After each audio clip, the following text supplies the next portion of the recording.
Hi, let's see a basic example of factory method. We will create these 4 classes and see how factory method simplifies creation of objects. We'll create a new project.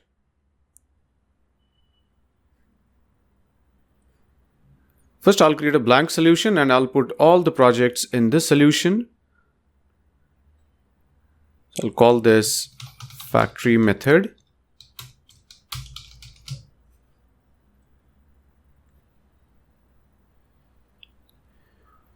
Now we will add an empty project and I'll call this basic example.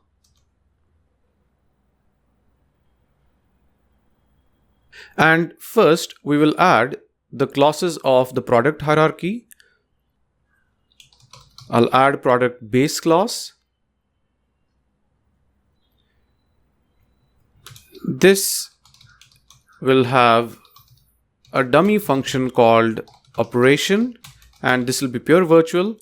And since this has a virtual function, we also need to add a virtual destructor. And let's use the default specifier so that the compiler automatically synthesizes one for us. It is always better to let the compiler synthesize the default implementation of these functions, such as default constructor, destructor, etc. The compiler synthesized versions will be much faster than user-defined versions. We'll add a child class of product. We'll call this concrete product. And we'll just simply log the call to this method by using this macro. This automatically expands to the name of the function. We're not doing anything special here, so we just display name of the function when it's invoked. The next thing is to create the creator class. Creator class will use instance of the classes from the product hierarchy. So we'll create a pointer of product here.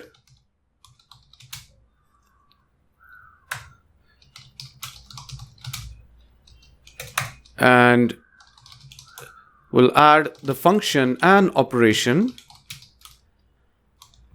And in this function, we will create instance of a concrete product. So we'll create instance of concrete product here. That's it. And then we can invoke its methods. The next thing is to create instance of creator. And then we'll call an operation. Let's build and run it. And it works. You can see the call to concrete products operation method. Now this is all fine. What will happen if we want creator to use a different concrete product? The problem here is that we have hard-coded the code that creates instance of concrete product. If we want to create instance of a different concrete product, we will have to modify this code. And modifying existing code is a bad idea, because if you make a change here, you might introduce bugs unknowingly and it might break existing code.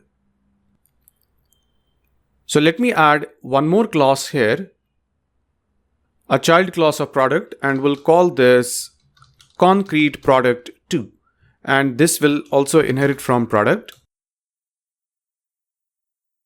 Now we need instance of concrete product 2 in the creator class. In a naive implementation, you might modify this code. And as I said earlier, we don't want to do that.